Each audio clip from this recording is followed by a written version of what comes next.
with my parents in a small town. I was their only daughter and they doted on me. When I was 18 years old, they sent me to the city to attend university. That was where I met the young man who was to become my husband. I had never so much as kissed a boy before, and he swept me off my feet. He treated me like I was the most beautiful girl in the world. It wasn't long before we fell in love. By the time we finished university, we were already engaged. We got married, and I moved into the house he shared with his parents. Soon afterwards, I discovered I was expecting a baby. It wasn't an ideal situation. We were young and money was tight. Living with his parents was sometimes difficult and stressful. We wanted to get out to our own place, but we couldn't afford it. My husband worked hard, and sometimes a couple of days would go by when he did not come home. I was sad and lonely.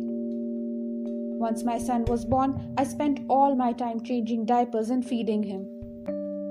My son grew up quickly, and by the time he was 4 years old, we were still stuck in the same situation. I thought my hair would soon turn grey from a nervous breakdown. What was needed was a change of scenery. Then, one day my husband came home from work and told me he was getting a promotion. Now we could finally afford to rent an apartment of our own. Of course, I was very happy, but I knew it meant that I would see my husband even less. As time passed, we moved into a rented apartment in an old dilapidated building. It wasn't our dream home, but at least it was better than living with his parents. While my husband was busy at work, I ran the household and raised our son.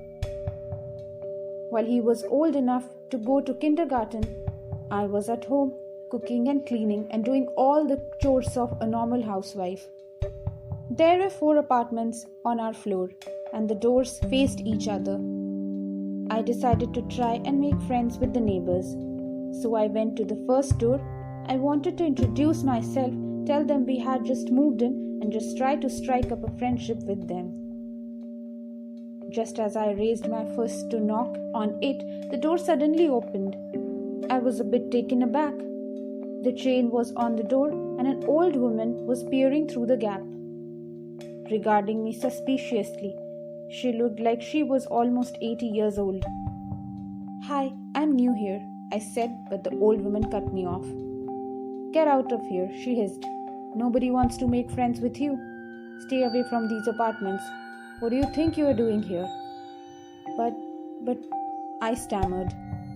"Go away, damn you," she hissed. "Leave everybody alone. They don't want to talk to you.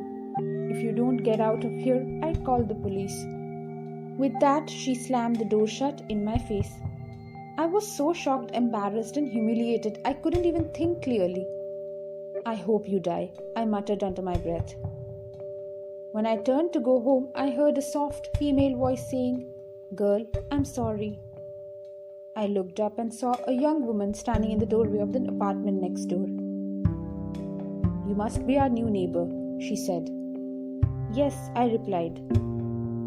"I heard what the old woman said to you," she told me. I smiled and said, "Yes, what an unpleasant old woman. Nothing but a crazy old hag." "Don't let her get down, the young woman said. "Would you like to come in and have a cup of tea?" I gratefully accepted her invitation. After that, we became good friends. Her name was Olga, and she said her husband had left her a long time ago. She had a son who was around the same age as mine. We often visited each other's apartments, and our children played together while we chatted over a cup of tea. Her son rarely left the apartment. He was homeschooled, and he seemed to be always quiet and sickly. Olga didn't have a job, but her husband was not supporting her. She said her family gave her money from time to time. One day, my son got sick and I couldn't send him to school. I asked Olga to look after him while I ran some errands. She gladly accepted. I took him to her apartment, then went down to the pharmacy to buy some medicine and picked up some groceries.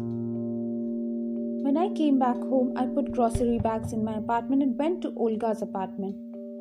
I knocked on the door, but no one answered. I knocked again and called out Olga's name, but to no avail. There was nobody home. I began to get nervous. My brain was swimming with questions. What happened?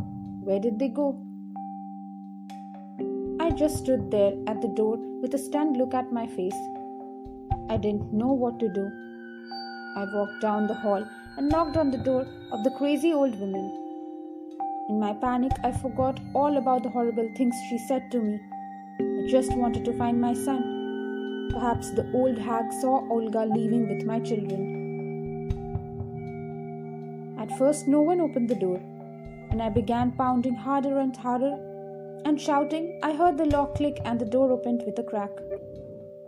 I told you, get out of here, she said, but her voice was no longer angry. I'm sorry, I need to find my son, I said. Have you seen him? I left him with the neighbor Olga. Have you seen her? Can you tell me what's going on? I was so confused I felt I was going to cry. You poor stupid girl, the old woman said, shaking her head. It didn't sound like an accusation. It sounded like a death sentence. She must know something, I thought, and my eyes filled with tears. The old woman opened her door and gestured me to come inside. Close the doors behind you, the old woman hissed. I turned to close it, and when I did, I saw there was a huge cross drawn in chalk on the inside of the door. On the upper edge of the door, there was a box filled with needles and pins. Come on, follow me, the old woman said. Her apartment was very neat and tidy. There wasn't a thing out of place. Glancing at the wall, I saw that it was covered in crucifixes, large, small, bronze, gold. There must have been almost hundreds of them. In the corner, there was a small shrine with a statue of Virgin Mary and a picture of Jesus holding his bleeding heart in his hand. The old woman must be very religious, I thought. Do you know where my son is? I asked, my voice shaking with emotion. Yes, my child, she replied sadly. I am afraid I do know. What does that mean? I demanded angrily. Listen to me, the old woman snapped. You probably think I'm some crazy old hag who has lost her mind, but that's simply not the case. When I yelled at you, I did it for a reason. I wanted to discourage you from coming to my apartment and also to her apartment. If I had told you what I know, God forgive me, you would have never believed me. You young people have ceased to believe. You don't listen to the advice we old people give you. You dismiss it as superstitious nonsense. What are you talking about? I interrupted. The truth is, the old woman continued, we live next door to the offspring of the devil. Every night I hear her moaning there behind that wall.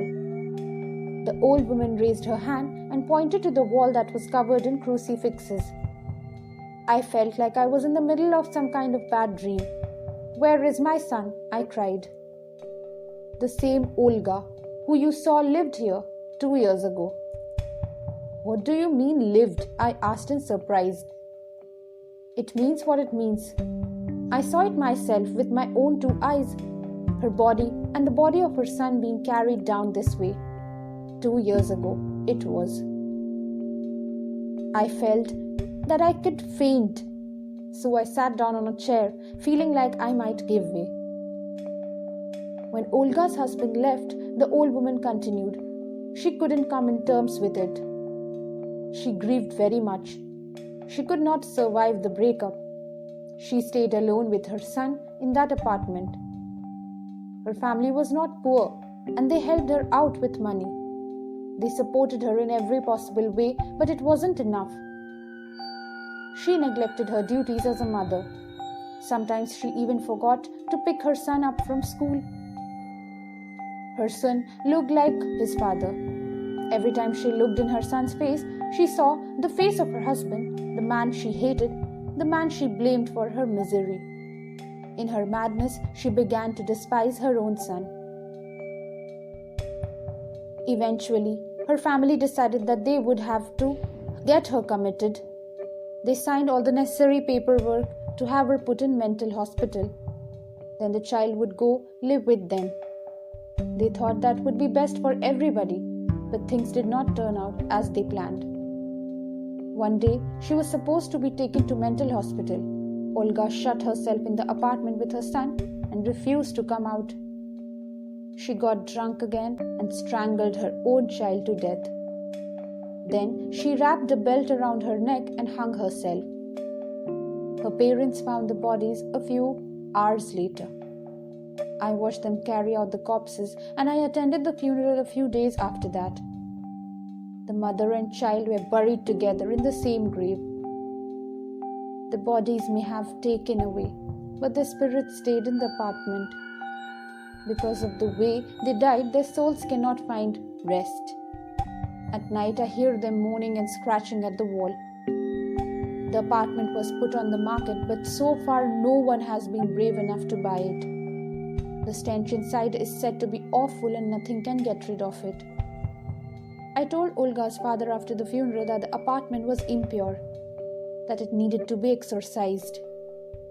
There ought to have been prayers read and the holy water sprinkled around to sanctify it. But he told me, of course, he did not believe in such superstition, just as all of you. That's where your son is. The old woman fell silent. But I know Olga, I said. We are friends for such a long time. We visit each other's apartments. Our sons play together.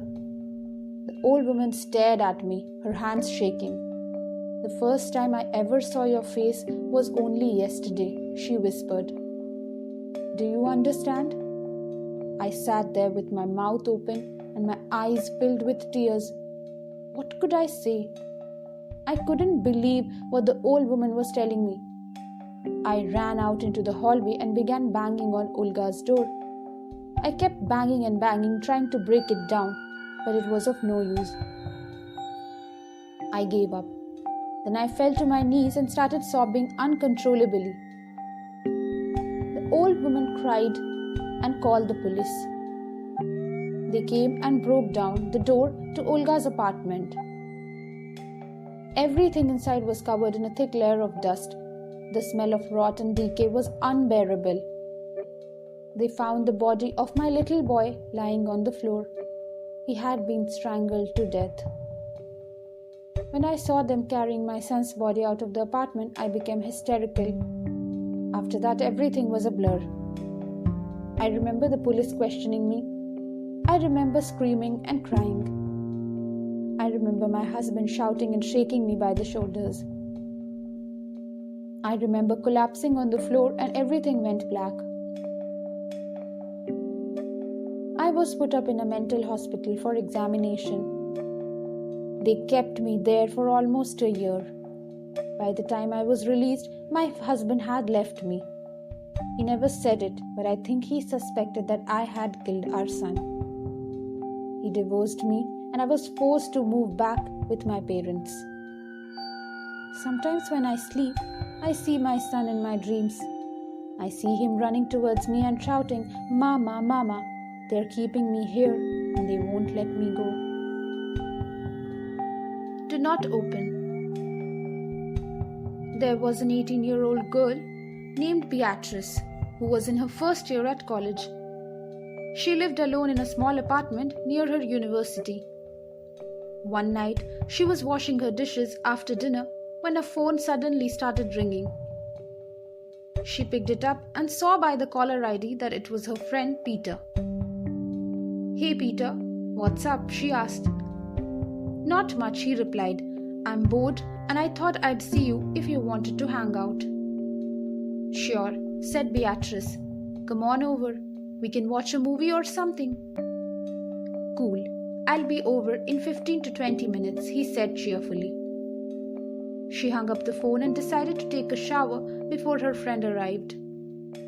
About 10 minutes later, she was in the middle of shampooing her hair when she heard a loud knock on her front door. Knock, knock, knock, knock, knock. Sticking her head out of the shower, she shouted, Come in, it's open. A few minutes later, the banging on the door started again. Knock, knock, knock, knock, knock. She stuck her head out again. It's not locked. Just let yourself in, she cried. Just then, her mobile phone rang. It was Peter. She answered it and said, in an irritated voice, I'm in the shower. Why don't you stop knocking and just come in? On the other end of the line, her friend's voice was hushed and urgent. Don't open the door, he hissed. Beatrice was shocked. Why not? I'm outside your apartment building, he whispered. I just saw a strange woman going up the stairs to your apartment. She was crawling up on the wall on all fours.